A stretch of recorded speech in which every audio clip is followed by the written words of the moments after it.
Goldman, and welcome to On the Mic, coming to you from the streets of New York in Greenwich Village.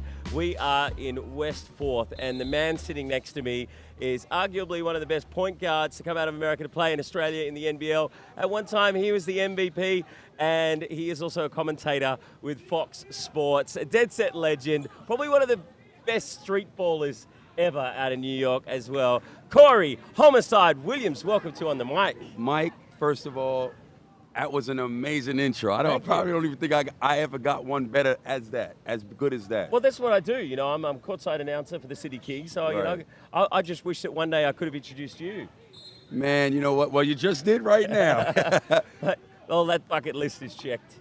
Glad to be on the show. Let's do this. Tell us about this amazing place that we're at, because I'm staying just around the corner at the moment and just stumbled across it by chance. And this is what they call the cage behind us. And these guys are full on. They're amazing. Yeah, the Cage is one of the most legendary basketball courts in New York City, actually in America.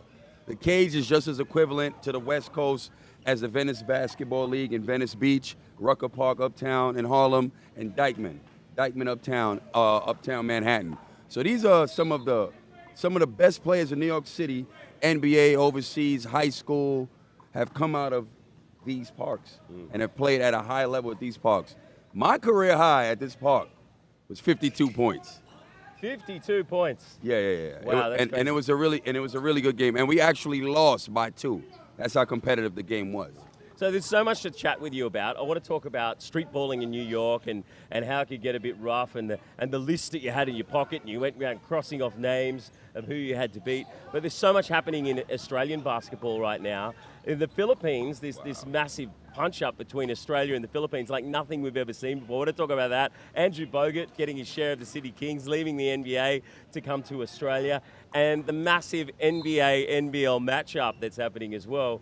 Like, we've never seen anything like that happen. It's such an exciting time for basketball in Australia. It definitely is. And, you know, we have to mention as well as, you know, Rookie of the Year, Ben Simmons. Shout out to Ben Simmons for getting that Rookie of the Year. Yeah. It wasn't easy. You know, he was up against some stiff competition. Donovan Mitchell was a stud, and but he got it done. You know, and he's going to have so many other young children wanting to play the game in Australia. It's going to go to a whole nother level. Well, a lot of people are saying he's the next Michael Jordan. What does he have to do to be that great? I mean, he has first of all, he has to shoot the jump shot. Yeah. You know, there's a lot. You got to remember, this is his first year playing professional basketball. So, you know, obviously it was a great start for him. You know, they went from 28 wins to about 60 wins, which was unbelievable. He had, he did some really good stuff, but at the end of the day, he has to look back, assess the season, and look at what he needs to do to get better. Because now, guess what? There's no more surprises. You probably surprised a lot of people. Now, the scouting report comes in. Yeah. How do you get better? In the offseason, he has to work on what he needs to work on to advance his game. You know, they're going to take certain things away from him. He has to be able to counter that and capitalize on what they take away. They're going to give him an open jump shot. He's going to have to knock that down. And, you know, what we're seeing right now is the tip of the iceberg. Yeah. You give him 2 or 3 years, then you'll really see who Ben Simmons is actually going to be.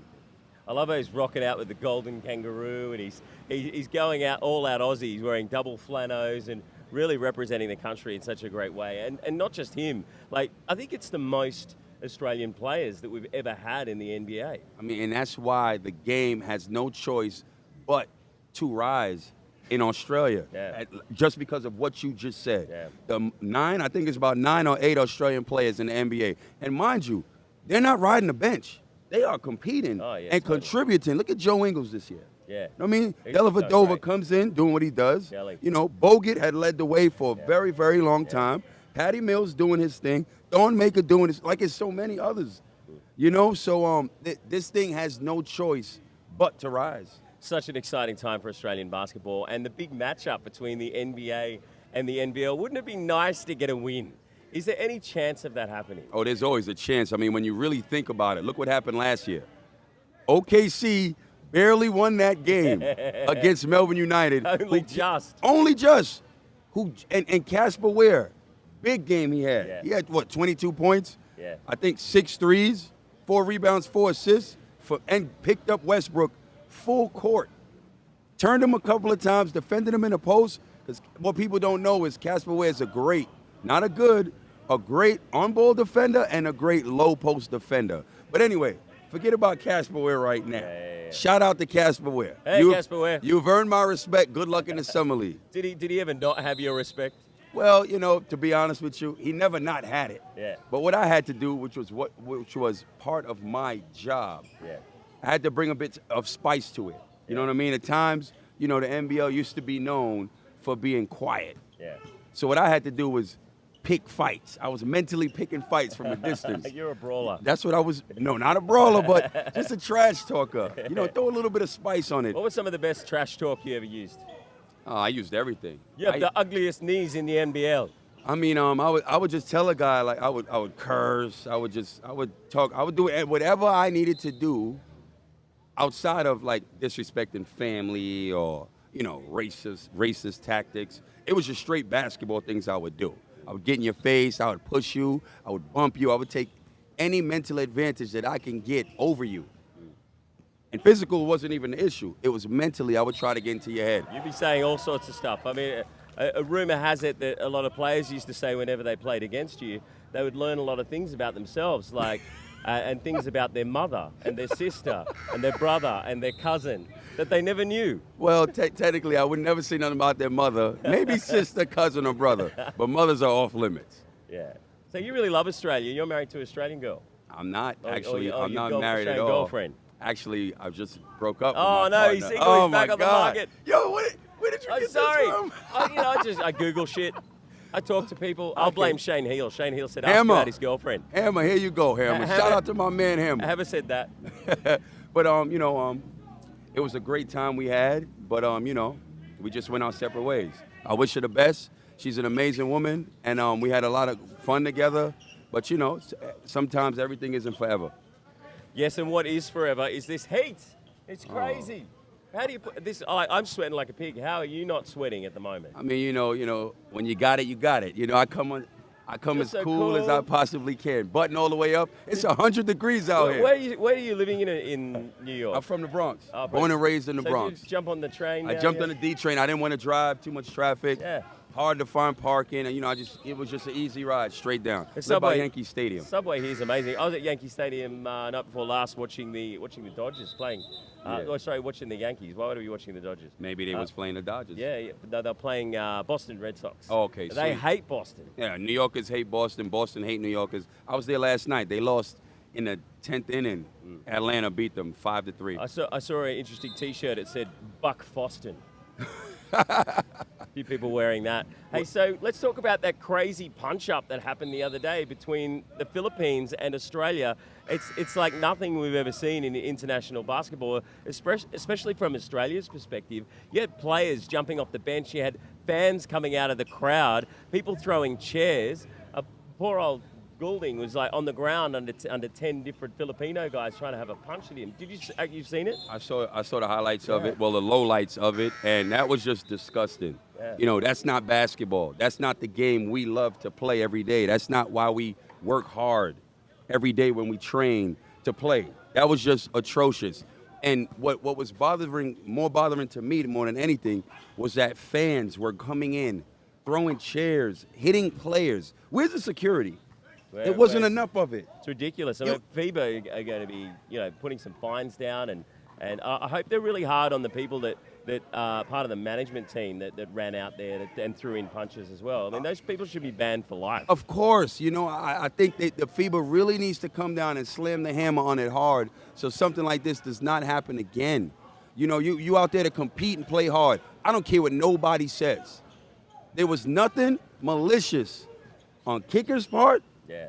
For a brawl to go in that manner. I'm not taking no sides. Yeah. It was just ugly to watch, what period. Was said, people said Daniel Kickett was, and a few of the other players were ripping up some of the decals off the floor because they were slipping over. Okay. And so they were going to, another person's court and ripping up all the stickers off the floor, which is probably... That has nothing to do to insinuate a brawl of that magnitude. There's nothing, there ain't no excuse. It's not like Kicker elbowed a guy and his jaw got dislocated or teeth fell out. That can insinuate a brawl. But what was going on out there, it wasn't enough for a brawl of that magnitude. Fans coming in the stands. Chris Goldman could have got injured badly. Nathan Sobey getting punched in the face. Like, come on, man. That right there, that's something that could happen in street ball. Right. Not in FIBA basketball. National teams are playing. And the Australia team, and all credit to them, they stayed on the bench, even though they wanted to get up and run over there. But everyone was running in from the Filipino side and just going crazy. Yeah. And what I find even more mental is that they decided that they were going to continue the game after. And they only had like 3 players on one side and 5 on the other. Like, how do you continue after that? Then eventually they called it off. Yeah, of course. That's ridiculous. Yeah. They should have stopped the whole game. That should have been it right there. Yeah. You know, crowd control. They need more security, clearly.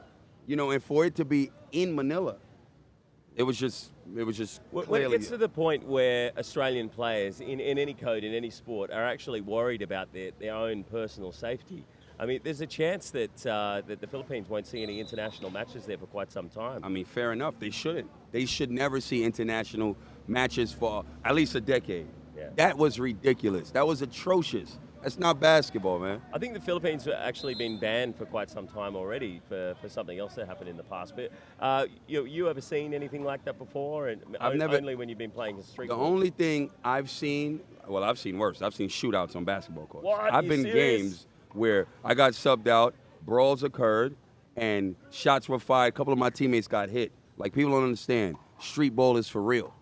I've seen people lose their lives out here playing this. It's not this just is serious a movie, business. White men can't jump. This is for real. This is real. You know, there's guys. Some guys, you know, play high level, get opportunity to go out of your neighborhood, see the world, play in the NBA. Then there's some guys that'll never make it. You know, there's some guys just from the neighborhood. This is a tough environment. You know, it's not peaches and creams out here. So that's why when a guy is able to rise and make it out of the playground, I'm not even talking about me, just there's plenty of guys that have done it and made it out. Trust me, they've been through a lot. So Why do they do that? Is it because they just want to put the other team off so they don't win and so that they look better and eventually get picked up by a bigger team? Or what's the story? You mean street ball? Or? Yeah, street ball. I think that it's like these are tough environments. These are tough neighborhoods. So only the strong survive. That's New York City. I don't care what lane you're in, street ball, corporate. Only the strong survive. So people are going to test you. How tough are you? Yeah, right. And these are just on mental. I'm going to bump you. I'm going to get in your face. How bad do you want it? So where's the toughest place to play street ball? I would say, no way, Detroit's New York pretty bad. City. New York, yeah. Dykeman. Uptown at Dykeman. That crowd is, if you're not from here, that is a really threatening type of environment and crowd. Like, you could be scared and nervous and won't be able to play a game because Why you're would nervous. you go there to play, though, if you knew that kind of stuff That's the number happened? one tournament. It's not saying you might get beat up every day, but that's just the best competition. So guess what? Mentally, if you're not tough enough, don't come. So if you've got the balls to go there, then that says that you've obviously, That you're says a backing lot. yourself and you're going to be that good a There player. you go. So what was the team that you played for when was it just a Well, it's couple just- of mates, or is it a certain area that you were representing? No, or- I represent the Bronx, but I never played with Bronx teams. I would just play with, some guys whoever paying the most. They pay you if you're a good enough player. Really, right. In cool. street ball. So, Yeah. sponsors will come. A lot of corporate sponsors would sponsor. Down here, Nike's one of the biggest sponsors of here. Oh, really? Wow. And then there's a lot of individual teams that have individual sponsors. So the better you are, the more money, the higher your demand, and the more money you could demand out here. You make a good living in the summer playing street ball. So what's this about? Two things. There's a list I heard about that you crossed names off a list, so you knew that they were scared of you. Then you knew you could take things to the next level. Well, it really wasn't. I had to make a list because I had nothing else. I graduated university. I have 2 college degrees, but my goal was to play basketball professionally. I didn't have big name. I didn't have a big stat. I didn't have big stats in university. So lucky for me, geographic-wise, I'm from the mecca of basketball. Yeah. So the only option I felt that I had, I was so naive, I actually believed I could make a career using the street ball platform. Yeah. And it actually worked. So I figured the best players in the game in street ball, I needed to hunt them down. Yeah. Find out where they play. Find out where they Go play. And hang out at their court. And go get them. Yeah. And that was the only way to get better. That was the only way to get a rep. And that's what I did. And then how did you go from street ball to playing in Australia? Well, little by little, I began getting a name from street ball. Started playing against guys that played in the NBA. I would hold my own. The biggest battle that I had that changed everything for me was playing against Ron Artest in, I think, 2005. He was Defensive Player of the Year for the Indiana Pacers. He's from New York. Yeah, right. He understands he comes from the culture. Yeah. So he came, and they brought him to guard me, and I had 27 points. I got MVP at Rucker Park. After that game, mentally, that took me to a whole nother level. I felt I knew if the Defensive Player of the Year in the NBA couldn't guard me one-on-one, nobody could. That's next season, I got a shot directly to training camp with the Toronto Raptors. Yeah. So at that point, after that, I got waived, but I got a better agent. Yeah. I was in a better situation, and I got cut from the NBA. Yeah. So now, But you were like best player in the D League at one point. now I won the championship as a starting point guard in the D League. Yeah, right. And I played in the CBA. You know, I led in assists, triple doubles. Like I did my whole rounds, but I got my shot older. So I figured at that point, I told my agent, I said, look, I don't want to chase the NBA anymore. I have a good resume from getting waived after the NBA, Summer League, all of that stuff. I want to go overseas. My agent said, look, Australia loves East Coast New York City point guards do well in Australian League. That's just free-flowing, our type of play. Yeah. I think you can do well down there. He sent me down there. Here's the story. Yeah. I get a phone. Scott Fisher, who was the coach back then with Perth Wildcats. Yeah. My favorite team, by the way. Shout out to Perth. How we Second doing on favorite time? team. We good? Yeah, no, perfect. All right, Perfect. cool. Scott Fisher reached out to me several times. I kept going to the minor league at the time, and he wanted me to come play for Perth Wildcats. Then, this specific time, he reached out to me. I agreed, but they had to cut Rashard Phillips. Right. This next day, Trevor Gleason calls my agent. Roselle Ellis got injured. They needed a point guard down there right then and there. Same money. I said, why wait for them to cut a guy? They may not cut him. Yeah, true. I went to Townsville. That's how I got to Townsville. Isn't Townsville an amazing place? I love Big Townsville. rock in the middle of the city there. Listen, let me tell you why I love the Ville. Yeah, That place is nothing but underdogs. yeah. It's true. I was an underdog. So all my energy correlated with Townsville Crocodiles. Outside of Rob Rose and that team that they had, outside of that, nobody really respected them on the court. So I took the attitude and said, you know what? Fuck everybody. We're going to go at whoever. Yeah. And that's the mentality we went with. Yeah. And that's why Townsville will always have a place in my heart. I was there 3 straight years. And the town just gets so behind their local teams. They got so behind, and that's why it's heartbreaking now Yeah. to see that there's no more Crocs. Yeah. You know? Will so they come back? Nah, That's it. It's done. that's done. Well, there's going to be some more teams popping up. I mean, they're talking about the Oh, Gold Coast team. there is definitely some other teams coming. Yeah. You know, look, I'm not going to be the one to say anything, but you know, you think this season is going to be amazing in the NBL? Yeah, totally. Wait till the next couple seasons. Really? This thing is on what the do you rise. predict? Sydney Kings is winning it. Sydney Kings, without a doubt, is winning. Give them the ring now. Like you giving Golden State the ring, give the Kings the win. Yes, the give it a ring. win. And get your membership now. It's going to sell out. For sure. That arena is too beautiful Oh, yeah. to Dude, not that sell Spank out. Arena. Andrew Amazing. Bogut is back. Andrew Bogut, he's got a share of the team. That's He's monumental. got no outs. He can't go and play in the European League. He's not going to play in the NBA. He's staying with the Sydney Kings. It's the most exciting thing that's ever happened in the NBA. And NBL. he's in it to win it, and that's a beautiful thing. Yeah. He still has legs enough. He could have played in the NBA one more year at least. He's still got legs for the NBL. Yeah. You know, that backcourt is that's the best backcourt in the league. I don't care what nobody says. Yep. Kevin Lish, healthy? Yep. And Jerome Randall? Oh, you saw what he did in the Drew League yesterday? Yep. Look at Jerome Randall highlights on his Instagram in the Drew Okay. League. I haven't seen it. Pretty Shout out to amazing. my man Jerome Randall doing what he does. What a legend. It's great to see him back. And Brad Newley's back as well. Newley's back. Newley! Then you kick it at the 4? What? Who you gonna guard? How are we not going to win this? We at least got to make the finals. Dude, finals, you're gonna win it. We're going to win it. You're gonna win it. Andrew Gaze deserves it. He's Coach of the year this year. Coach of the year. Andrew Gaze. Andrew Gaze. He's a legend. He's been slapping his head so many times over the last couple of years and putting everything into it. And you got to feel for him. And now he's got the team. This is a lot of pressure, but I reckon he's got a chance here, right? Here's my thing. Yeah. If you're doing well, I will tell you, good on you. Yeah. If you're not doing well, I'm in your ass. You got to respect that. I That's don't just wanna what not it do is. well. You know what I mean? You got to respect that. Not gonna And be fun. in the beginning of last season, I was in the Sydney Kings' ass. That's what I was. Yeah. You're stinking it up. Fire everybody. Figure it out. Start again. Second half of the year, it's funny how things work out. Yeah. Because when Kevin Lish went down, they had an opportunity to grab Jerome Randall. Who would ever think those two players could coexist and kill? You saw what they did to Perth at the second half of the season? Yeah. Destroyed them. Absolutely. You know, and they won, I think, 6 out of their last 8 games, Yeah, we which did. gave the fans, the organization, hope. Last couple of games, I think we had something like 16, 17,000 people. Exactly. So Oh, can you imagine if, next year? If we have the first game against Melbourne United, Woo! last season's champions, and Andrew Bogut there, I mean, I could see it being That's a sellout. Yeah, That's a it's gotta sellout. be.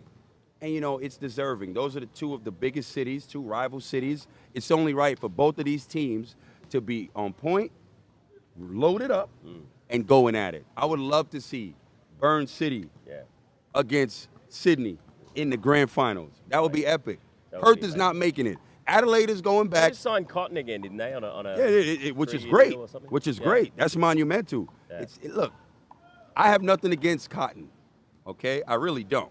You've gone to town with him quite a few Now, times. of course, I go to town with a lot of people. I just call it as I see That's it. why we love you. You know, but it's great for him to be back in the league. He's Yeah. MVP of the league. Yeah. And to get, when's the last import? You know, to get a 3-year deal. That's impressive. Yeah, it's pretty amazing. So they need to sign up some more players because There you go, who because else one have they man got? can't do it. Yeah. I don't know who else they have, but I tell you, I think, well, to be honest with you, Summer League is right around the corner, Yeah. NBA Summer League. Yeah. So they all know the team to beat is who? Sydney Kings. Yeah. So they got to go get some real high-level talent that can mesh with their locals and figure it out. Yeah. What about the other teams? They're still. What the hell? Keep it down. New York's being completely loud out here. So what about the other teams? New Zealand. How are they looking? New Zealand's looking good. Kenny will get it done. Kenny, who's the head coach down there. He's not. This is his first year. He understands he has to come and bring it. Melbourne actually, low key, the biggest team that they're worrying about is the New Zealand Breakers. Yeah. But I think they'll finish in the top 4, and I can't not count out Adelaide 36ers. Joey Wright always figures out a way to get it done. But I think that'll be the top 4. And what about what's going on with Wollongong, the Gong, the Hawks? Well, People have been saying that they're not even going to be around for much longer. But well, what's the story there? they signed Jordan Jet. Okay, Jordan Jet was with Townsville. It was the last Townsville Crocodile duo, and Conklin. Yeah. Conklin, who's a former MVP of the league. They went to university together.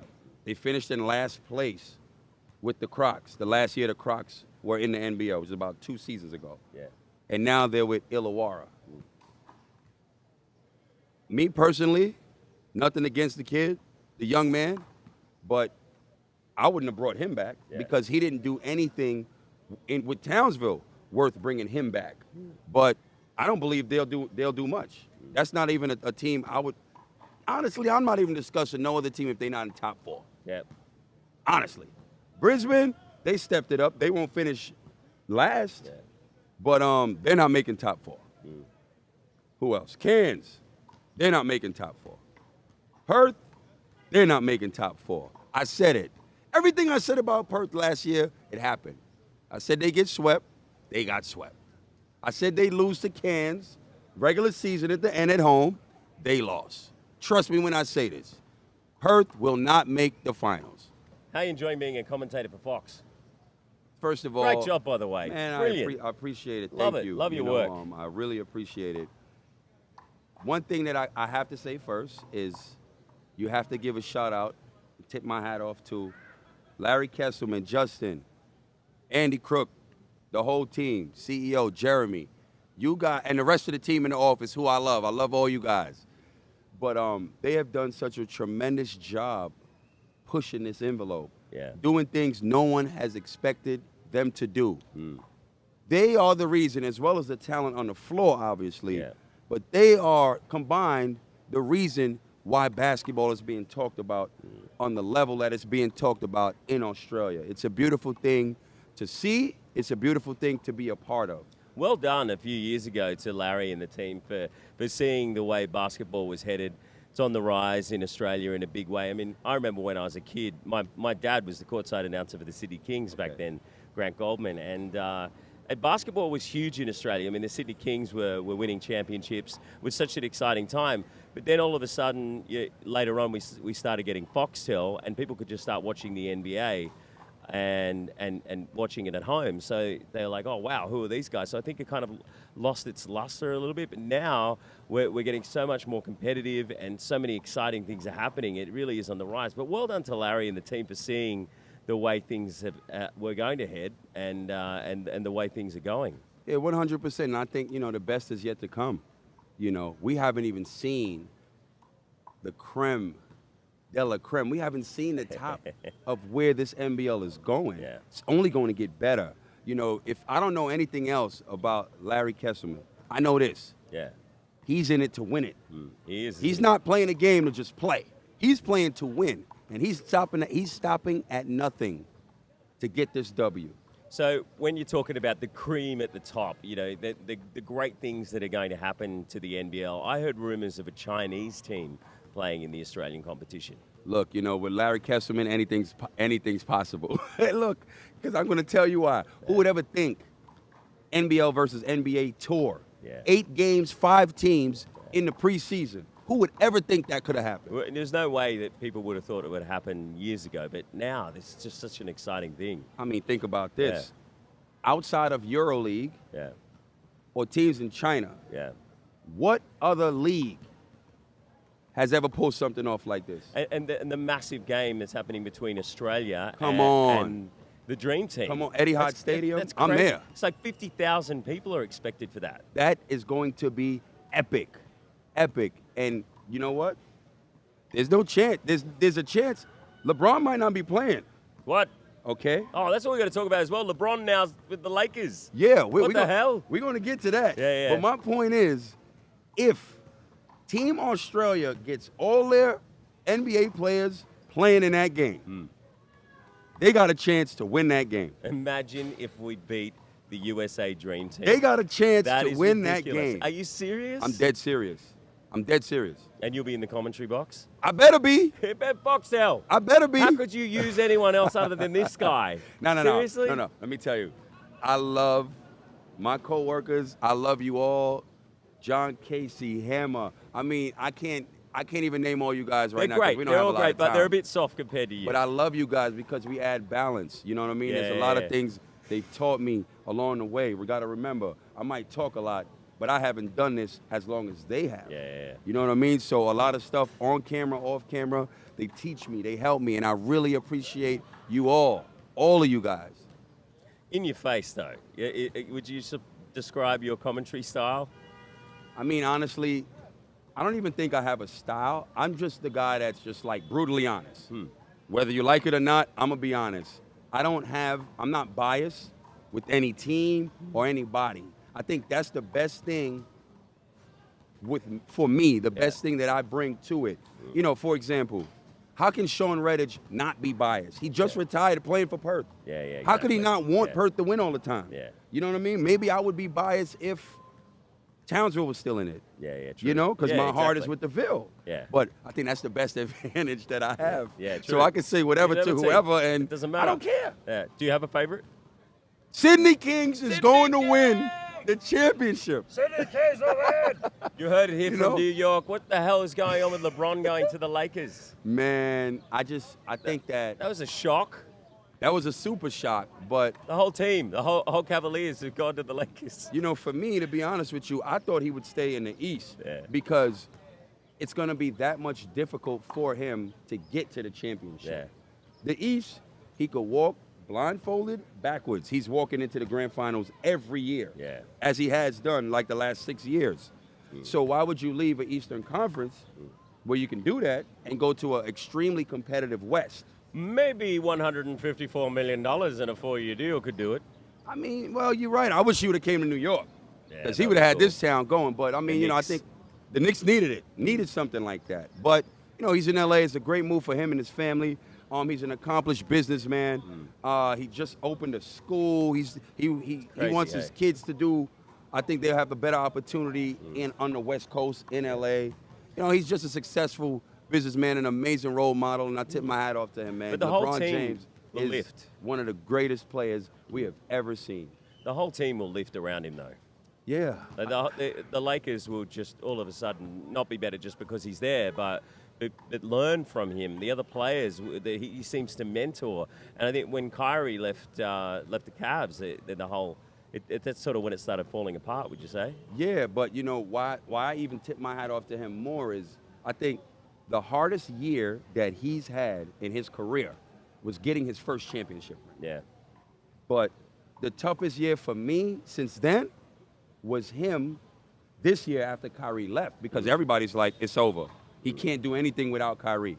Yeah. The man played every game this season. Every game he's played, his stats were higher than James Harden's this year, who won the MVP. Yeah. And he took a team that he traded half the team at the half point. He traded them. He traded them. He did the deals. And went to the grand final. Yeah. For me, that was amazing. That was amazing for me. But, I mean, to lose all of the games against Golden State was unfortunate. Do you think his team let him down? Of course. I mean, you can't do it by yourself. Kevin Love showed up. Yeah. Nobody else showed up. J.R. Smith didn't show up. Nobody else, Tristan didn't show up. Consistently, they didn't show up. They were not there. The last game 4 was just ridiculous. It was just ugly to watch. They threw it away. It was just ugly to watch. They gave up. And credit to Golden State. They're a super team. They're an amazing team. They work well together. Dude, they're like the Monstars from Space Jam. I know you guys might not be old enough to remember Space Jam. I know Space Jam. But and actually, now that you mentioned that, it kind of looked like the Cavs were the team that Bugs Bunny was in there, and like LeBron I would say was Michael Jordan. Right. But all the other cartoon characters were the rest of the Cavs. that's what it was, and at the end of the day, at least show up. Lose with your head up high. Yeah. You know what I mean? Can you look yourself in the mirror after that grand final, after those losses? No, you can't if you're not LeBron James or if you're not Kevin Love. But it is what it is. They've moved forward, and Well, he got himself a championship with them, and 2 Aussie players were on the team, Dellavedova and Bogut. Yes, he I was. think was there Yes, as they well. were. Yes, Because they were. I was there. I saw the actual game in San Fran. Yeah. It was so exciting to be Yeah. there and watch that happen. I could imagine that arena. Yeah. I heard Oracle is amazing. Oh, The I got energy. goosebumps thinking about it. Yeah, It was, yeah. Thank you to my buddy Chris for giving me a ticket. Chris, look, Yes. I'm your new buddy. You Any legend. friend of his is a friend of mine. Oh, the Red Bull guys, yeah. Shout out to Red Bull. Yeah. I need a check, too, for that. So do I. Mate, thank you so much for being on the show. I think we've covered it all. Yeah. I can't think of anything else that we could talk about other than the fact that we're in New York. It's hot. It's the 4th of July tomorrow. So many exciting things are happening here. I'm going to see Snoop Dogg play Oh, are you? in Jersey. Snoop Dogg's doing a free concert, and Oh, then the sweet. fireworks are on. Sweet, So nice. the smoke will be coming from the fireworks for a change rather than Snoop Dogg. Oh, the smoke going to be coming from Snoop Dogg. You better believe that. Yeah, what are you doing for 4th of July? I'm going on a rooftop in Williamsburg and just see the fireworks from the East River from that side. Yeah, cool. Yeah, so I got a Amazing couple time. of Aussies. Funny enough, I got a couple of Aussies in town I'm going to hang with tomorrow. Yeah, cool. So, yeah. What is- Aussies are always everywhere, man. You love the Australians. don't Listen, you? man, I nothing but love. That country, outside of commentating, Yeah. that country has done wonders for me, and I have nothing but love for there. Nothing but love for Australia. Yes, and there's Australian cafes opening everywhere. Right? Yep. Bluestone Lane. Bluestone, Have yeah, you been funny there? enough, a good friend of mine, a good girlfriend of mine, Yeah. runs Bluestone. No way. Yeah. I interviewed Nicholas Stone the other day. Oh, did you? The guy who started Sweet. Bluestone. That's dope. Yeah, that and is real the dope. coffee is amazing. Yeah, that's real coffee. Yeah. And I just got on my coffee. I just got on the coffee tip Oh, okay. You never a coffee man? in Melbourne. Oh, right. So okay. now I well, living in understand the Melbourne, difference. you're getting into the Yeah. coffee eventually, aren't Look, you? I love Melbourne. I love Sydney, but I love Melbourne. Is that where you stay when you're Yeah, I'm based working in Melbourne. the NBL? Yeah. Oh, cool. Yeah, and I So when just do you fly head back? over. Is it like half the year sometime there, half the September. year here? About 9 and 3. Cool. 9 on over there, 3 over here. Nice. So like September, I'll head back over there. That's cool, man. Well, Yeah. we look forward to having you back there and screaming on the sidelines on Foxtel and NBL TV. So the Sydney Kings win. because the City Kings are going to be taking out the championship this year without a doubt. 100%. If nobody get hurt, 100%. Nobody get hurt, please. Please. Just don't get hurt. Corey Homocide Williams on the mic. Thank you for being on the show. Thanks for having me, man. Legend. Pleasure. Appreciate it. Peace. Yeah. I know the handshake. I know the lingo.